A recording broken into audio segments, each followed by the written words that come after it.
கூட வெள்ளிக்கிழமை வணக்கம் நேத்ரா நிகழ்ச்சியூடாக நாங்கள் இணைந்திருக்கின்றோம். முதலாவது நேர்காணல் பகுதியோடு நாங்கள் இணைய காத்திருக்கின்றோம். இன்றைய நிகழ்ச்சியின் ஆரம்பத்தில் சொன்னது போல மிக முக்கியமான விசேடமான ஒரு நேர்காணல் பகுதியாக இந்த பகுதி அமைந்திருக்கின்றது. இருப்பினும் நாங்கள் 10:30 வரை பயணிக்க முடியாது. 9:50 வரைக்குமே இன்றைய தினம் நாங்கள் இந்த முதலாவது அதிதியோடு பயணிக்கிறோம்.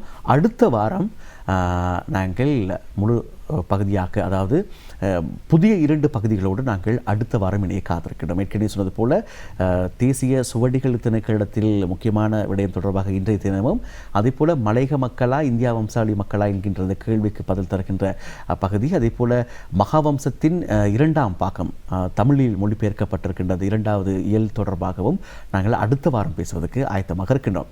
இந்த வேளையில் நம்மோடு இணைந்திருக்கின்றார் மிக முக்கியமான ஒரு பகுதியூடாக இணைந்து கொள்கின்ற சிறந்த ஒரு எழுத்தாளர், நம் மண் தந்த ஒரு பொக்கிஷம், இப்போது வெளிநாட்டிலும் இருந்தாலும் தாயகம் வந்திருக்கின்ற பொழுது கலையகத்துக்கு வருகை தந்த எங்களுடைய அன்புக்குரிய ஆய்வாளர் எழுத்தாளர் என் சரவணன் அவர்களை பணிவன்போடு நாங்கள் கலையத்துக்கு வரவேற்கின்றோம். வணக்கம். வணக்கம். நலமா இருக்கிறீங்களா? சுகமாக இருக்கிறேன், நன்றி. மிக்க மகிழ்ச்சி மீண்டும் உங்களை இதே கலையகத்தில் சந்திப்பது. நன்றி நன்றி. ஒரு முக்கியமான விடயங்களை நாங்கள் பேசுவதற்காக நாங்கள் இன்று ஆயத்தமாக இருக்கின்றோம். எழுத்துத்துறையிலே ஆய்வோடு கலந்தவருடைய எழுத்துத்துறை காரணமாக முக்கியமான ஒரு விடயத்தை நாங்கள் இன்று பேசுவதற்காக ஆயத்தமாக இருக்கின்றோம்.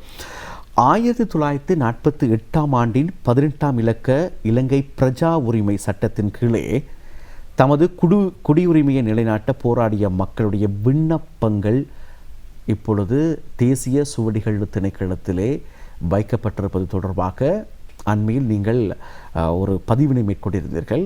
ஏற்கனவே 3 மாதத்துக்கு முன்பதாக நீங்கள் பத்திரிகையில் வெளியிட்டிருந்தீர்கள். உங்களுடைய முகப்புத்தகத்திலே அண்மையில் இதை தொடர்பாக வெளியிட்டிருக்கிறீர்கள். 1948ஆம் ஆண்டின் 18ஆம் இலக்க இலங்கை பிரஜா உரிமை சட்டத்தின் கீழே தமது குடியுரிமையை நிலைநாட்ட போராடிய மக்களுடைய விண்ணப்பங்கள், இதை நாங்கள் இவ்வளவு நாள் கேள்விப்படவில்லை. அது எங்கே இருந்தது, எப்படி இருந்தது? நன்றி நண்பர். என்ன இது மிகவும் முக்கியமான உரையாடலாக நானும் கருதுகிறேன். இந்த வாய்ப்பை தந்ததுக்கு முதல்ல உங்களுக்கு நன்றி. இதில் நாங்கள் சொல்ல வேண்டிய விஷயம் என்னென்றால், 1948ஆம் ஆண்டு ஒரு பெருந்தொகையான கிட்டத்தட்ட 10 லட்சத்துக்கும் அதிகமான மக்களினுடைய அந்த 10 லட்சத்துக்கும் அதிகமான விண்ணப்பங்கள் வந்து என்ன நடந்தது என்றது பற்றிய சில உண்மைகள் வந்து எங்களுக்கு இப்போது வெளிவந்திருக்கு. முதல் தடவையாக நம் மக்கள் வந்து அது சம்பந்தமான விவரங்களை அறிவதற்கான வாய்ப்பு கிட்டியிருக்குன்னு தான் சொல்ல வேணும். என்னென்னா இது எப்படி நிகழ்ந்தது என்று சொன்னால், எனக்கு ஒரு குறிப்பிட்ட ஒரு ஆய்வாளர் எனக்கு கால் பண்ணி சொல்லியிருந்தார். இதை தேசிய சுவடிக்கூட திணைக்களத்தில், அவருடைய பெயரையும் சொல்லலாமே, காரணம் அது ஒரு பதிவாகவே அமைந்து, ஆண்டி ஸ்க்ரப்பன்கிற ஒரு ஆய்வாளர் லண்டனில் இருக்கிறார். அவர் ஒரு பிரஜா உரிமை சம்பந்தப்பட்ட ஆய்வுகளில் அவரும் மேற்கொள்கிறார். அப்போ நானும் அது சம்பந்தமான ஒரு நீளமான ஒரு நீண்ட அதிகமான பக்கங்களை கொண்ட ஒரு நூல் ஒன்று என்னுடைய இது முடிந்து கொண்டு இருக்கின்றது. கிட்டத்தட்ட 500க்கும் மேற்பட்ட பக்கங்கள் வரலாம். அந்த நூலுக்கு ஒர்க் பண்ணி கொண்டிருக்கும் போது அது சம்பந்தப்பட்ட நாங்கள் பரஸ்பரம் எங்களுடைய ஆவணங்களை வந்து நாங்கள் பரிமாறிக்கொள்வோம். அப்போ வந்து எனக்கு அவர் வந்து சொன்னார், சரா நீங்கள் உடனே போங்க, நான் ஒரு விஷயத்தை கண்டுபிடிச்சேன் இதானு சொல்லி. அப்போ அவர் சொன்னதன்படி, அவர் சொன்ன உடனேயே நான் என்ன செய்தேன், நோர்வேயிலிருந்து அடுத்த வாரமே நான் வந்து விமான டிக்கெட்டையும் செய்து கொண்டு உடனே வந்தேன். இது சென்ற வருஷம் நடந்தது. வந்து முதல் நாள் இரவு நான் வந்து சேர்ந்ததால் அடுத்த நாள் காலமே உடனடியாக முதல் ஆளாக நான் அங்கே போய் அந்த ஃபைல்களை திறந்தேன். அதாவது அதனுடைய தலைப்பை நாங்கள் சொல்லணும், லாட் நம்பர் 267. நேரிலே நீங்களும் அந்த விஷயத்தை ஞாபகம் வச்சுக்கொள்ளுங்க. இது நம்முடைய கதை, ஏராளமான இந்திய வம்சாவளியினுடைய கதை. நாங்கள் வந்து இந்த நம்முடைய பாட்டனார் பூட்டனாரினுடைய கதைகளை தேடி நீங்கள் அங்கே போகலாம். என்ன நடந்தது அந்த 1948 நமக்கு தெரியும், ஏராளமானோர் வந்து பிரஜா உரிமை இழந்தார்கள். மொத்தம் 8,20,000க்கும் மேற்பட்ட விண்ணப்பங்கள் உண்மையில் போயிருக்க வேணும். அதாவது 8,20,000 பேர், அதாவது 2,37,000 விண்ணப்பங்கள் விண்ணப்பிக்கப்பட்டிருந்தன. அதில் குடும்ப வாரியாக இல்லையா? 2,37,000 என்று சொல்லும்போது அது அதற்குள் நபர்களாக சேர்த்தால் 8,20,000 பேர் வருகிறார்கள். விண்ணப்பிக்காதவர்களும் ஏராளமானவர் இருக்கிறார்கள். ஏனென்று சொன்னால் 1949 ஆண்டு செப்டம்பர் மாதம் தான் எங்களுக்கு இந்த செப்டம்பரில் இருந்து 1948 நிறைவேற்றப்பட்டாலும் 1949 ஆண்டு செப்டம்பரில் இருந்து அது அமலுக்கு வருகிறது. அப்போ அமலுக்கு வந்த நாளிலிருந்து 2 ஆண்டுகள் அரசாங்கம் கொடுக்குது. இந்த 2 ஆண்டுகளுக்குள்ளே நீங்கள் விண்ணப்பித்தாக வேணும்னு சொல்லி. அதே நேரத்தில் அன்று இருந்த அதாவது பிற்காலத்தில் CWC ஆக இருந்த இந்த இலங்கை தொழிலாளர் காங்கிரஸ் அன்று இலங்கை இந்தியர் காங்கிரஸாக இருந்தது. இலங்கை இந்தியர் காங்கிரஸ் இதை பிரஜா உரிமை சம்பந்தமான இதை ப்ரொடெஸ்ட் பண்ணதால் அதை எதிர்த்ததால் அவர்கள் விண்ணப்பிக்க மக்களை தூண்டலை அல்லது விண்ணப்பிக்க ஊக்குவிக்கலை. அதாவது அரசாங்கம் கொண்டு வந்த இந்த செயற்பாடு அல்லது இந்த விடயத்துக்கு எதிர்ப்பு தெரிவித்தார்கள். ஆகவே இது மக்கள் விண்ணப்பிக்க தேவையில்லை என்ற போன்ற ஒரு கருத்து மக்கள் மத்தியிலே பரவ மக்கள் அதற்கு விண்ணப்பிக்க தவறிவிட்டார்கள். ஆனால் இதனுடைய சீரியஸ் கடைசி இறுதி 3 மாதங்கள் தான் அதனுடைய சீரியஸ் கருதி சிலோன் நேஷனல் அந்த இலங்கை இந்தியர் காங்கிரஸ் அறிவிச்சது எல்லாரும் விண்ணப்பிங்க. அப்போ மிக ஷார்ட் டைமுக்குள்ளே அந்த இருந்த குறுகிய கால இடைவெளிக்குள்ளே எல்லாரும் போய் விண்ணப்பிக்க வெளிக்கிட்டாங்க. அதில் கிட்டத்தட்ட 2,37,000 விண்ணப்பங்கள் தான் விண்ணப்பிக்க முடிஞ்சது. அதை விட ஏராளமானோர் விண்ணப்பிக்காமலே விட்டார்கள். அன்றைய விண்ணப்பிக்கிறதுன்றது ரொம்ப சாதாரண விஷயம் இல்லை. அது ஏராளமான நீங்கள் ஆதாரங்கள் காட்டணும். அந்த ஆதாரங்கள் எப்படிப்பட்ட ஆதாரங்கள் என்று சொன்னால் நீங்கள் கிராம சேவகர் அந்த நேரத்தில் இருந்த அந்த ஊர் பிரமுகர்கள், அந்த தோட்ட முகாம் அதிகாரிகள், பாடசாலைக்கு போயிருந்தால் பாடசாலை சர்டிஃபிகேட், கடைகள் எங்கேயாவது வேலை செய்திருந்தால் அது, அல்லது இப்படி ஒரு தொகை விஷயங்கள். நீங்கள் உங்களுடைய வதிவிடத்தை உறுதி செய்ய வேணும், தொடர்ச்சியாக அதில் இருந்ததாக நீங்கள் உறுதி செய்ய வேணும், இடைவெளி இல்லாமல் இருந்ததாக உறுதி செய்ய வேணும். நீங்கள் இடையில் இந்தியா போயிட்டு வந்திருந்தால் அந்த அந்த அந்த காலையில் எவ்வளோ காலம் இருந்தீங்க என்று டோட்டலாக கூட்டுறதுக்கான அந்த வாய்ப்பு அவர்களுக்கு வழங்க வேணும். அப்போ இதெல்லாம் செய்ய வேணும்னு தமிழில் அந்த நேரத்தில் எங்களுக்கு நம் சமூகத்துக்கு ஒரு கல்வி அறிவும் அத்தனையாக இருக்கவும் இல்லை. அப்போ அதுவும் இந்த விண்ணப்பங்களை ஆங்கிலத்தில் கொடுக்க வேணும். அப்போ இன்னொரு ஆங்கிலம் மொழிபெயர்க்க தெரிந்தவர்கள்ட்ட போக வேணும். இப்படி ஒரு தொகை பிரச்சனைகளை தாண்டி தான் இந்த விண்ணப்பங்கள் செய்யக்கூடியதாக இருந்தது. நான் இந்த லொட்டை நான் அவர்கள்ட்ட கேட்கும்போது இது அவ்வளவும் அந்த காரியாலயம் பிற்காலத்தில் தேசிய சோடி கூட திணைக்களத்துக்கு கொடுத்தது. தேசிய சோடி கூட திணைக்களம் என்ன செய்திருக்க வேணும், இதை இண்டெக்ஸ் பண்ணல, அதாவது நம்பர் போட்டு இது இன்ன விஷயங்கள் இருக்குன்றதை அவர்கள் இத்தனை வருஷமாக செய்யாமல் விட்டுருக்காங்க. தெரியப்படுத்தவில்லை. அப்படியா தெரியப்படு. அதாவது நீங்கள் அழகாக அந்த பதிவை மேற்கொண்டிருக்கிறீர்கள், குறிப்பிடறதுக்கு மன்னிக்க வேண்டும். அது வாசித்தால் மக்களுக்கு இன்னும் இலகுவாக இருக்கும். எனக்கு ஒரு தொலைபேசி அழைப்பு வந்தது. லண்டனில் ஒரு முதுநிலை மானுடவியல் ஆய்வாளரிடமிருந்து அந்த அழைப்பு வந்தது.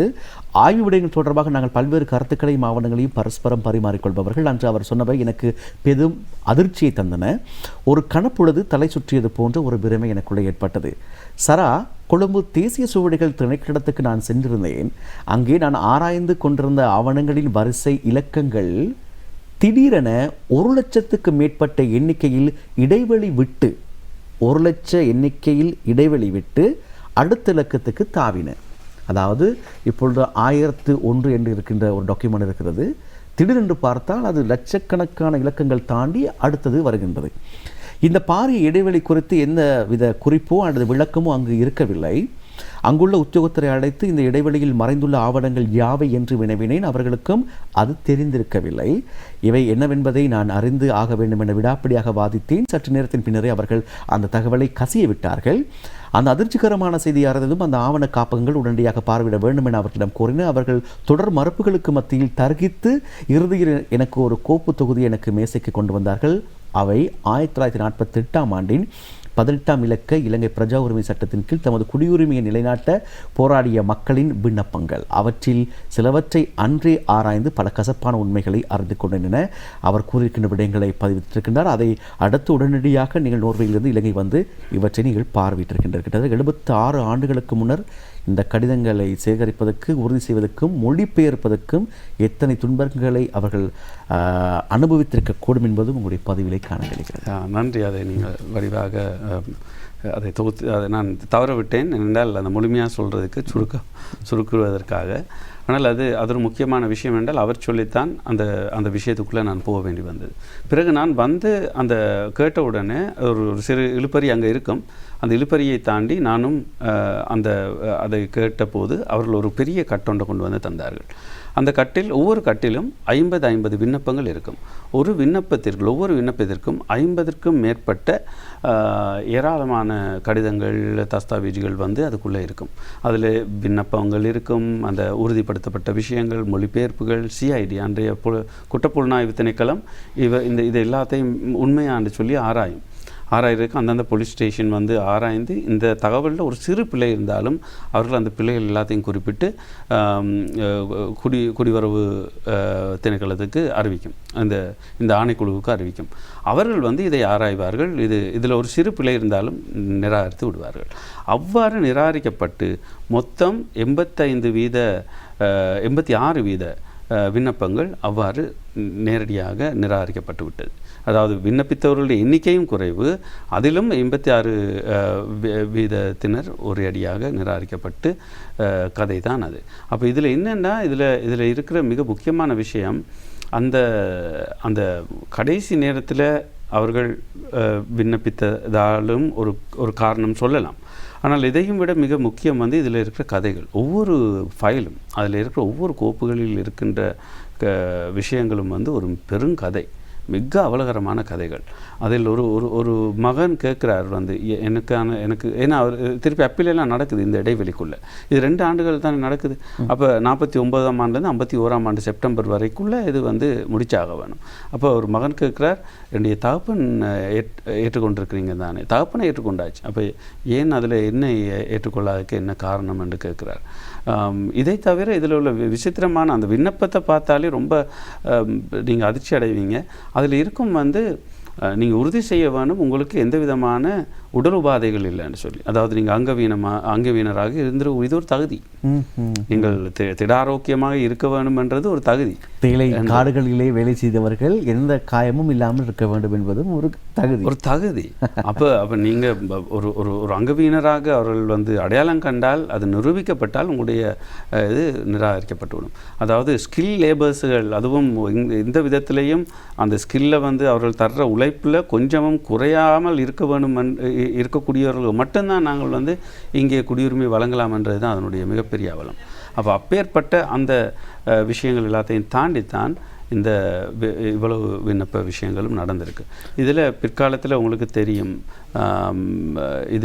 இது வந்து இன்னும் பல ப்ரோசஸ்களுக்கு தாண்டினது. சிறுமா சாஸ்திரி ஒப்பந்தம் வரைக்கும். அதுக்கு பிறகு பல பேர் நாடு கடத்தப்பட்டது. பல பேர் இங்கே வந்து நாடு கடத்தப்பட்டதிலிருந்து தப்பியும் நீண்ட காலமாக வாழ்ந்தார்கள். இப்போ என் போன்றவர்களுடைய குடும்ப பின்னணியும் அப்படிப்பட்டது தான். பல பேரும் எனக்கு தெரிந்த பல பேர் ஏராளமானோர் நிராகரிக்கப்பட்டு ஒரு கணிசமானோர் வந்து நாடு கடத்தப்பட்ட விஷயத்தை நாங்கள் அறிவோம். அதில் அப்போ இன்றைக்கு இருக்கிறவர்களில் நிறைய பேர், இப்போ எனக்கும் வந்து 1987ஆம் ஆண்டு இலங்கை இந்திய ஒப்பந்தத்தை தொடர்ந்து 1989ஆம் ஆண்டு கொண்டு வரப்பட்ட ஒரு சட்டத்திற்கு ஊடாகத்தான் ஒரு அஃபிடேவிட் கொடுத்த ஒரு சத்தியகடிதாசி கூடாக இவருக்கு வந்து இன்னும் உரிமைகளை அனுபவிக்க உரிமை உண்டுன்னு சொல்லி எங்களுடைய ஒரு எம்பி தருவார். எங்களுக்கு தந்தது அந்த நேரம் செல்லச்சாமி மினிஸ்டர் இருந்தார். அவர் தந்த எங்களோட அப்பாவுக்கு கொடுத்த அந்த கடிதத்தை வச்சு தான் ஒரு பாஸ்போர்ட் எங்களுக்கு எடுக்கக்கூடியதாக இருந்தது. அதன் அர்த்தம் வந்து அது வரைக்கும் எங்களுக்கு எதுவுமே உத்தியோகபூர்வமாக செய்ய முடியாத ஒரு நிலை இருந்ததுன்றது தான். பிறகு உண்மையிலேயே எனக்கெல்லாம் நோர்வே நாட்டில் எனக்கு வந்து பிரஜா உரிமை கிடைத்த போது எனக்கு கிட்டத்தட்ட 39 வயது ஆகியிருந்தது. ஸோ அது வரை காலமும் எனக்கு வந்து கிடைக்காத பிரஜா உரிமை இன்னொரு நாட்டில் தான் எனக்கு கிடைச்சது. அப்போ அப்போ அந்த நேரத்தில் நிறைய பேருக்கு ஆச்சரியமாக இருந்தது, அது எப்படி நீங்கள் வெளிநாடு போவீங்க, பாஸ்போர்ட் இருந்தது தானேன்னு சொல்லி. ஆமாம், இங்கே வந்து ஒரு தடை இல்லாமல் பாஸ்போர்ட்டோ ஒரு அடையாள அட்டையோ எடுக்கிறதுக்கு ஒரு பிரச்சனை இருக்கல, அது நமக்கு தெரியும். ஆனால் பிரஜா உரிமை என்ற அந்த இது வந்து நமக்கு தரப்படாமலேயே தான் அது இருந்ததுன்றது வந்து இது பண்ணுவாங்க. அதே போல் 2003ஆம் ஆண்டிலிருந்து அந்த பிரச்சனைக்கு ஒரு முடிவு கொண்டு வரப்பட்டது. சரியாக சொன்னீங்க. 2003ஆம் ஆண்டு இப்போ இன்று இருக்கிற இந்த என்பிபி அரசாங்கம் அன்று வந்து ஜேவிபியினுடைய எம்பி சந்திரசேகரன் அவர்கள் கொண்டு வந்த தனிநபர் பேரணை கூடாக அவர் வந்து ஒரு இனிமேல் இந்த பிரஜா உரிமைகள் அற்றவர்கள் இல்லை என்கின்ற நிலையை சட்டபூர்வமாக கொண்டு வந்தார்கள். அதில் உள்ள மிகப்பெரிய மகிழ்ச்சியான விஷயம் என்னென்றால் 2 விஷயம் சொல்ல வேணும். அது வந்து ஒன்று, ஜேவிபி அதுக்கு கடந்த காலங்களில் இந்திய வம்சாவளியினர் சம்பந்தமான ஒரு முரண்பட்ட அல்லது ஒரு எதிரான நிலைப்பாடுகளை கொண்டிருந்த ஒரு விமர்சனம் அவர்கள் மீது இருந்தது. நான் நினைக்கிறேன் அது வந்து அந்த வரலாற்றுக்கரை நீக்கப்பட்ட ஒரு தருணமாக அந்த 2003ஆம் ஆண்டு நடந்த அந்த நிகழ்வை பார்க்கணும் என்ற எல்லாருக்கும் அதுதான் முதல் தடவை. எந்த ஒரு தொழிற்சங்கத்தாலேயும் கட்சிகளாலேயும் செய்ய முடியாமல் இருந்த ஒரு விஷயத்தை அவர்கள் வந்து தனிநபர் பிரேரணை கூடாக சாதித்ததுன்றது உண்டு. 2வது வந்து அன்றைக்கு அதை வந்து நிறைவேற்றிய போது ஒரு எம்பிமார் கூட பாராளுமன்றத்தில் அதை எதிர்த்திருக்கவில்லை. அப்படியான சந்தர்ப்பங்கள் சரியான குறைவு. பாராளுமன்றத்தில் எதிர்க்கட்சிகள் எப்படியும் நாங்கள் எதிர்த்தே ஆகும் என்று சொல்லி கை தூக்கி அதை வந்து எதிர்க்கிற ஒரு நிலைமையெல்லாம் பொதுவாக இருக்குது தான், ரொம்ப வலிமையாக இருக்குது. ஆனால் அந்த நிகழ்வில் எவருமே அதை எதிர்க்கவில்லை என்ற ஒரு செய்தியையும் இந்த இடத்துல சொல்லலாம். ஆம், இப்பொழுது இந்த அதிர்ச்சிகரமான பகுதிக்குள்ளே வருவோம். இன்னும் 3 நிமிடங்கள் தான் இருக்கின்றன, மன்னிக்க வேண்டும். இதை இன்னும் 30 ஆண்டுகளுக்கு ஓரம் கட்டப்பட இருப்பதாக அல்லது அந்த சுவடிகள் அற்புறப்படுத்தப்படுவதற்கான நடவடிக்கை எடுக்கப்படுவதாக உங்களுடைய பதிவிலே இருக்கிறது.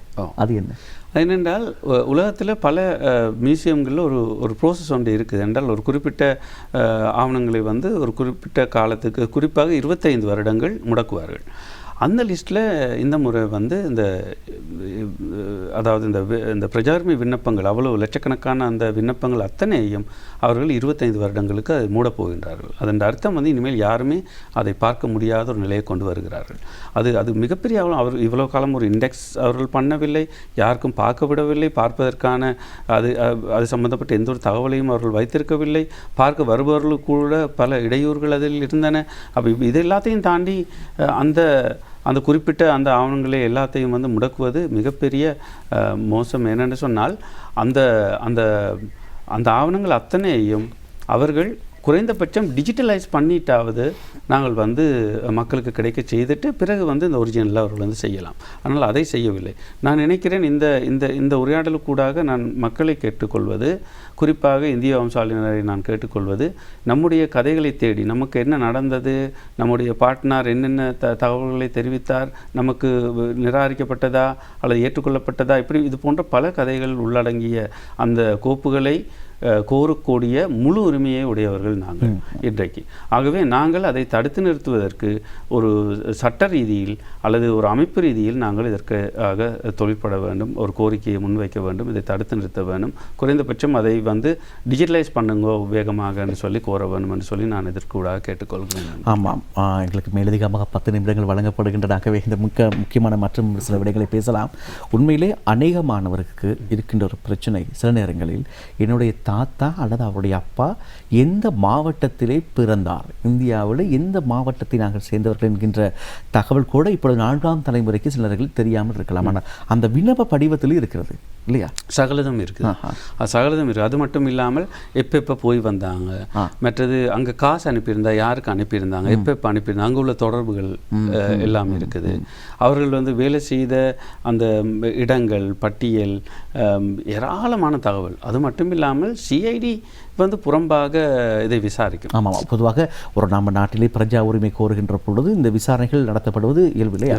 அது போன்ற ஒன்று தான். ஆனால் இதில் உள்ள இது வந்து என்னென்றால் அந்த விசாரணையை பார்த்தா அவர்கள் வந்து இதை நிராகரிக்கிறதுக்காகவே இந்த விண்ணப்பங்களை பரிசீலிக்கிற மாதிரி தோணும்.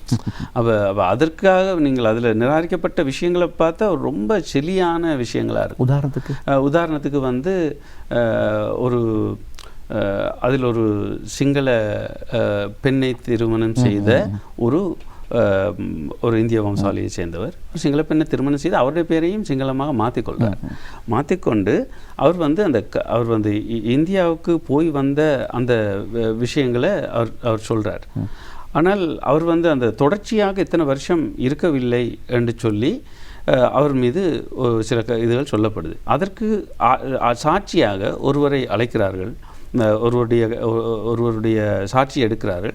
அந்த சாட்சி வந்து ஒரு உண்மை அவருக்கு தெரியாத தகவலை அவர் சொன்னதால் இந்த விண்ணப்பதாரி வந்து இது அவர் சொல்கிறது பிழை என்று சொல்லி வாதிட்டும் கூட அது வந்து எடுப்படவில்லை.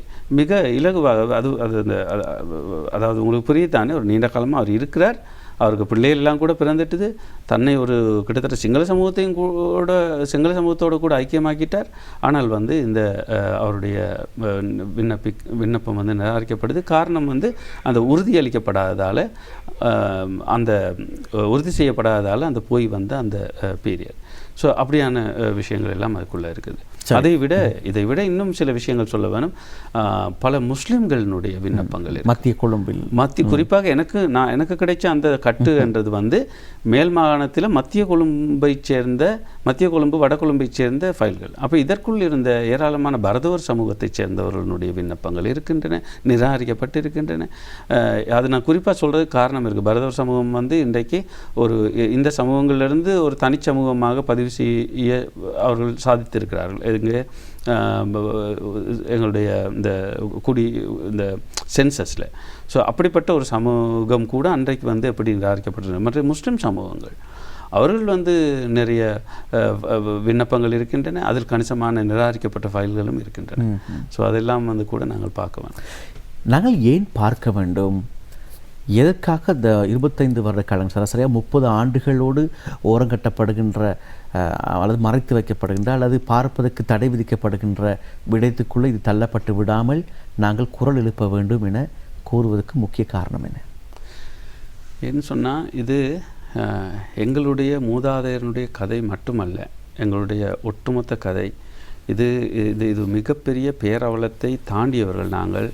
இன்றைக்கு வந்து நமக்கு கிடைச்ச பெயர்கள் காலம் முழுக்க கள்ளத்தோணிகள் என்கின்ற பெயர், இன்னும் பலவிதமான பெயர்கள் எல்லாத்தையும் நாங்கள் கண்டிருக்கிறோம். நாங்கள் எங்களை வந்து ஒரு அந்நியராகவே பார்க்கப்பட்ட ஒரு வரலாற்றை கடந்து வந்திருக்கின்றோம். இந்த 76 ஆண்டு காலத்தில் ஏராளமானோர், என்னுடைய சொந்த அனுபவத்தை கூட நான் சொல்லணும். என்னுடைய சித்தி அவர்கள் வந்து அவ்வாறு நாடு கடத்தப்பட்ட ஒருவர். அவருக்கு வந்து இப்போ நிறைய பேர் நினைக்கிறது இது மலையகத்தில் தான் நடந்தது. இல்லை, நாடு முழுக்க, ஈவன் மட்டக்களப்பில் நடந்தது, யாழ்ப்பாணத்தில் நடந்தது, அம்பாறையில் அல்லது அம்பாந்தோட்டையில், மன்னாரில், அதாவது இந்திய வம்சாவளியினர் அவ்வளோ பேரும் தான் விண்ணப்பிக்காமல் இருந்ததும் இவ்வளவு பேருடைய அவலங்களும் தான் நாங்கள் நாடு கடத்தப்பட்ட விஷயங்கள் எல்லாமே. அது எல்லாத்துக்கும் மூலாதாரமாக இருந்த இந்த 1948 என்ற அந்த குடியுரிமை சம்பந்தப்பட்ட அந்த சட்டம் நாங்கள் வந்து அறிந்திருக்க வேண்டியது மிக முக்கியம். ஏனென்றால் இன்றைக்கு அடுத்த நிலையில் எங்களுடைய அரசியல் எதிர்காலம் பற்றிய பல கேள்விகள், பல முக்கிய கோரிக்கைகள் எல்லாம் வைக்கிறதுக்கும் கூட இதனுடைய முக்கியமான சாரங்கள் எங்களுக்கு இன்றைக்கு தேவைப்படுது. அதற்காகவாவது நாங்கள் வந்து இதை பற்றிய தேடல் வந்து எங்களுக்குள்ளே இருக்க வேணும். எனக்கு தெரிந்த ஒருவர், நான் சொன்ன அந்த என்டி என்ற அந்த ப்ரொஃபஸர், அந்த பிஹெச்டி ஸ்டூடெண்ட் வந்து அவர் வந்து தன்னுடைய துணைவி ஒரு இந்திய வம்சாவளியை சேர்ந்தவர். அவருடைய துணைவியாரனுடைய குடும்ப இதை அவர் தேடி அவர் கண்டுபிடிச்சிட்டார். அந்த ஃபைலை தேடி கண்டுபிடிக்க பெரிய கஷ்டம் என்று, அது லேஸ் இல்லை, அது கஷ்டம்தான். ஆனால் நாங்கள் கண்டுபிடிக்கணும் என்று சொன்னால் அது இருந்து நாங்கள் கண்டுபிடிச்சிடலாம். கண்டுபிடிப்பதற்கான எப்படி கண்டுபிடிக்கலாம்? அது ரைட், அது நல்லது. என்னால் அங்கே அவர்கள் ஒன்று அந்த கட்டுக்கட்டாக நீங்கள் கேட்க வேணும். அப்போ கிட்டத்தட்ட உங்களுடைய உறவினர் வந்து எந்த பிரதேசத்தில் இருந்தார் என்று சொன்னால் அந்த மாவட்டத்துக்குரிய அந்த ஃபைல்களை கேட்குறது முதலாவது ஒரு டிப்ஸ். அடுத்தது வந்து நாங்கள் கொஞ்சம் நிர்பந்திக்கணும். நான் அறிந்த வகையில் இந்த பெயர்கள் எல்லாத்தையும், பெயர் பட்டியல், பெயர், அவர் எந்த ஊர் என்ன என்ற விவரம் வந்து ஒரு டேட்டா பேஸ் வந்து செய்து வைத்திருக்கிறார்கள் என்று எனக்கு அறிய கிடைக்கும். இது வந்து பகிரங்கமாக இல்லை என்று நான் அறிகிறேன். ஸோ அதை பற்றி மேலதிகமாக தேடி அது பகிரங்க பார்வைக்கு கொண்டு வரணும். இது வந்து தேசிய சொத்து, தேசிய சேவை சார்ந்த விஷயம். தேசிய சுவடிகளோட திணைக்களம் நம்ம எல்லோருக்கும் இந்த நாட்டினுடைய பிரஜைகளாக நமக்கு இதை கோருவதற்கான உரிமை உண்டு. ஆகவே அந்த உரிமையை நாங்கள் வந்து எடுக்க வேணும். நிச்சயமாக. ஆகவே இவை தொடர்பாக நாங்கள் பார்ப்போம். உண்மையிலே எங்களுடைய தாத்தா அல்லது இந்த பாட்டி, தாய் வழியாக, தந்தை வழியாக எந்த மாவட்டத்திலிருந்து வரப்பட்டவர்கள், அதனுடைய வரலாறு, இவை தொடர்பாக நாங்கள் தெரிந்து வைத்திருக்க வேண்டும். உண்மையிலே இந்த விடயத்தில் கட்சி பேதமின்றி மக்கள் பிரதிநிதிகள் குரல் கொடுத்தால் பொருத்தமானதாக இருக்கும் இல்லையா? உண்மை, நிச்சயமாக தொழிற்சங்கங்கள், மக்கள் பிரதிநிதிகள் அது கட்டாயமாக இந்திய வம்சாவளியினர் தான் செய்யணுமென்று இல்லை. எந்த சக்தியாக இருந்தாலும் வடகிழக்கில் இருக்கிற நம்முடைய நேச தமிழ் சகோதரர்கள், தமிழ் சக்திகள், அடுத்தது இடதுசாரி சக்திகள், இந்த அரசாங்கம் வந்து இந்த விஷயத்தை வெறுமனே சிவில் சமூகம் பொறுப்பெடுக்கணுமென்று இல்லை. இந்த அரசாங்கத்துக்கு இந்த செய்தி போய் சேர வேணும். இதை தடுத்து நிறுத்தல் அவர்களே நேரடியாக இதை செய்தால் எங்களுக்கு வேலை மிச்சம். அதே போல் நாங்கள் இந்த தளத்தில் நன்றி கூறியாக வேண்டும் தேசிய மக்கள் சக்தி கட்சியில் இருக்கின்ற பாராளுமன்ற உறுப்பினரும் அதே போல் கடற்றொழில் மற்றும் நீரியல் வள அமைச்சருமாக இருக்கின்ற சந்திரசேகரன் அவர்களுக்கு இல்லையா 2003ஆம் ஆண்டு அவர் கொண்டு வரப்பட்ட தனிநபர் பிரேரணை ஊடாகத்தான் இந்த பிரச்சனைக்கு ஒரு முற்றுப்புள்ளி வைக்கப்பட்டிருக்கிறது இல்லையா? அதுக்கு உண்மையில் 2003ஆம் ஆண்டு அந்த அந்த அந்த விவாதம் வந்து ரொம்ப இன்ட்ரெஸ்டிங். அதில் வந்து நிறைய தகவல்கள் ஈவன் தொண்டமான் உள்ளிட்ட பலர் அதில் உரையாற்று CWCயை சேர்ந்தவர்களும் இன்னும் பலரும் வந்து அதில் உரையாற்றுகின்றார்கள். அதில் உள்ள தகவல்கள் வந்து சரியான முக்கியமாக பட்டுச்சு. நான் கிட்டடியில் அந்த அன்சார் எடுத்து பார்த்தேன். அந்த விவரங்கள் வந்து தொகுத்து தனியாக எடுக்கணும்னு நினச்சேன். என்னுடைய இப்போ வெளிவர இருக்கிற 1948 என்கிற அந்த நூல் வந்து இந்த பிரஜாவுரிமை பற்றிய பல உண்மைகளை கொண்டு வர்ற நூலாக அது அமையும். இதுவரைக்கும் வெளிவராத பல தகவல்களை கொண்ட நூலாக அமைய போகுதுன்னு நான் நம்புகிறேன். அதுக்கு இன்னொரு காரணமும் வந்து இன்னமும் எங்களுக்கு ஒரு விவாதம் தொடர்ச்சியாக நடந்து கொண்டிருக்குது. இந்த 1948 ஜிஜி பொன்னம்பலம் அவர்கள் ஆதரவாக வாக்களித்தாரா இல்லையா, இல்லை என்று சொல்லி ஒரு சாராரும் இருக்குது, அவர் செய்தார் என்று சொல்லியும் கூட அந்த விவாதங்கள் இருக்குது. அது வந்து ஒரு விவாதம் அல்ல, ஒரு நாள் நடந்த விவாதம் அல்ல, ஒரு சில மாதங்கள் நடந்த விவாதங்கள், பல விவாதங்கள். அந்த அத்தனை விவாதங்களையும் நான் எடுத்து வைத்திருக்கிறேன். என்னுடைய ஆய்வுக்கு அத்தனையும் பயன்படுத்தியிருக்கேன். முக்கியமான தகவல்களையும் அந்த வாக்களிப்புகளையும் நான் வந்து பட்டியலிட்டிருக்கிறேன். அதன்படி எங்களுக்கு அவர் எதிராகத்தான் வாக்களித்தார் என்ற உண்மையை வந்து நாங்கள் சொல்ல வேணும், இந்த உலகத்துக்கு சொல்ல வேணும் என்றால் அது முற்றுப்புள்ளி வைக்கிறக்கா. அது சொல்கிறது கூட நாங்கள் இப்போ புதுசாக அவர்களுக்கு எதிராக எல்லாம் இல்லை, அது அந்த தகவலில் இருக்கிற மயக்கத்தை தீர்க்கணும் என்றதை வந்து ஸோ நாங்கள் இனி வரும் நாட்களில் இந்த 1948 பற்றிய விஷயங்களை ஆங்காங்கு பார்க்க தேவை, எல்லாமே ஒரு முழுமையான ஒரு தொகுப்பாக அது அமையணும்னு நினைக்கிறேன். சார், இன்றைய இந்த கலந்துரையாடலின் இறுதி ஒரு கேள்வி. இது தேசிய சுவடிகள் திணைக்களம் கலாசார அமைச்சுக்கு கீழே இருக்கிறது இல்லையா, இலங்கை பொறுத்த மட்டிலே இருக்கிறது. இந்த அமைச்சினூடாக இந்த விடயங்கள் பத்திரப்படுத்தப்படுவதற்கு ஏதேனும் விஷய காரணம் இருக்கிறதா, அல்லது இதை பகிரங்கப்படுத்தப்படாமல் இருப்பதற்கும் ஏதேனும் காரணம் இருந்திருக்கலாமா? அது நல்ல கேள்வி. என்னென்னு சொன்னால் இதில் ஏராளமான தேசிய சுவடிக்கூட திணைக்களம் கடந்த காலங்களில் வந்து ஒரு பாரபட்சம் காட்டுற ஒரு நிறுவனமாக ஒரு பரவலாக அறியப்பட்ட ஒரு நிறுவனமாக இருந்தது. இப்போ தான் அது வந்து நிறைய ஏனைய சமூகங்களும் போய் அதை பயன்படுத்துகிற ஒரு நிலைமை உருவாகியிருக்கு. என்றால் நான் பயன்படுத்துகிற காலங்கள் எல்லாம் நிறைய பேர் அரெஸ்ட் பண்ணப்பட்டிருக்கோம், அது சந்தேகத்துக்குள்ளாக்கப்பட்டிருக்கோம். அது வந்து மறைந்த சிவராம் அப்படி அரெஸ்ட் பண்ணப்பட்டிருக்கார். ஜெயபாலன் ஜெயபாலன் கவிஞர், அவருக்கு இந்த நிலைமை ஏற்படும், இன்னும் பலருக்கும். ஆனால் வந்து அப்படியெல்லாம் வந்து அங்கே நிறைய ஆவணங்கள் வந்து தமிழில் டிஜிட்டலைஸ் பண்ணுற அந்த ப்ரோசஸ் கூட அங்கே வந்து இன்னமும் மற்ற ஆவணங்களுக்கு தான் செய்யப்படுது. தமிழ் ஆவணங்கள் இன்னும் நிறைய அப்படியே கிடக்குது. என்ன இருக்குது என்ன இல்லைன்றது விவரங்கள் எங்களுக்கு முழுமையாக தெரியாமல் இருக்குது. அப்போ இதெல்லாம் வந்து தெரியும். அப்போ அந்த வரிசையில் தான் இந்த பிரஜாவுரிமை பற்றிய இந்த விண்ணப்பங்களும் கூட நான் நினைக்கிறேன் அது ஸ்பெசிஃபிக்காக இது மறைக்கணும்னு சொல்லி அவர்கள் இருக்கிறார்களா என்றது பற்றி எனக்கு சொல்ல முடியலை. ஆனால் அவர்களுக்கு அக்கறை இனம் இன்னொரு சமூகம், இன்னொரு மொழி சம்பந்தமான அக்கறை இனத்தினுடைய தொடர்ச்சியாகத்தான் நான் இதை பார்க்குறேன். அழகாக சொல்லியிருந்த அந்த விஷயத்தின் உண்மையிலே ஒரு நல்ல ஒரு விடயம் இப்பொழுது எழுத்தாளர் என் சரவணன் அவர்களூடாக உலகுக்கு கொண்டு வரப்பட்டிருக்கிறது. அதாவது 1948 18ஆம் இலக்க குடியுரிமை சட்டம் தொடர்பான ஆவணங்களை தேசிய சுவடிகள் திணைக்களத்திலே நாங்கள் சென்று பார்ப்பதற்கான உரிமை எம்மிடம் இருக்கிறது. ஆகவே பார்க்க வேண்டும், அது முடக்கப்படாமல் அவை தொடர்ச்சியாக பகிரங்கப்படுத்தப்படுவதற்கு நாங்கள் முன்வர வேண்டும். இன மத மொழி கட்சி வேறுபாடுகளை கடந்து நிற வேறுபாடுகளை கடந்து நாங்கள் ஒன்றுபட வேண்டும் என்கின்ற ஒரு செய்தியை திருவாளர் என் சரவணன் அவர்கள் வழங்கியிருக்கிறார்கள். உண்மையிலே இது தொடர்பாக அரசாங்கத்துக்கு நாங்கள் தெரியப்படுத்துவோம். உண்மையிலே அரசாங்கத்துக்கு தெரியுமாக இருந்தால் உடனடியாக நடவடிக்கை எடுக்கப்படும் என்பது ஒரு நம்பிக்கையும் இருக்கிறது. ஆகவே அதுக்கு நாங்கள் அனைவரும் ஒன்றுபடுவோம். நன்றி. ஆகவே இந்த வேளையில் ஏன் சொல்ல வேண்டுமா? உண்மையில் அதை அந்த கோரிக்கை இதை வெறுமனே இப்போ அரசாங்கம் செய்யுமென்று எதிர்பார்த்து கொண்டு இருக்க வேணாம். நான் கேட்குறது நாங்கள் ஒரு சமூகமாக அந்த கோரிக்கையை வச்சாகணும். அப்போ இது இப்போ நாங்கள் 2 விஷயம் இதில் முதல்ல ஆர்வம் உள்ளவர்கள் நமக்கு தேவைன்னு நினச்சா அங்கே போய் நம்முடைய கதைகளை தேடுறது என்றது உண்டு. 2வது விஷயம், சில ஆய்வாளர்களுக்கு இப்போ இது திறந்திருக்கு, இப்படி இருக்குன்னு தெரியும். ஆய்வாளர்கள் அது சம்பந்தப்பட்ட விஷயங்களை தேடி வெவ்வேறு கோணங்களில் இதை ஆராய்கிறதுக்கான வாய்ப்புகள் இருக்குன்றது இப்போ உங்களுக்கு தெரியுமா, அதை செய்யலாம். 3வது நாங்கள் மிக முக்கியமாக கோர வேணும், இதை நீங்கள் முடக்காதீங்க என்றது உண்டு. 2 கோரிக்கை. ஒன்று, இதை முடக்காதீங்கன்றது ஒரு கோரிக்கை. 2வது, இதை டிஜிட்டலைஸ் பண்ணி வேகமாக மக்களுக்கு வெளியிடுங்க என்றது கோர வேணும். ஸோ இதைத்தான் நாங்கள் முக்கியமாக கவனத்தில் எடுக்கணும். மிக அருமையான பதிவுகளை வழங்கியிருந்த எங்களுடைய எழுத்தாளருக்கு நன்றி. நாங்கள் அடுத்த வாரமும் சந்திப்போம். இன்னும் பேச வேண்டிய விடயங்கள், நிறைய விடயங்கள் இருக்கின்றன. இந்த முக்கியமான இந்த விடயங்களோடு நாங்கள் இந்த நேர்காணல் பகுதி நிறைவு செய்கின்றோம்.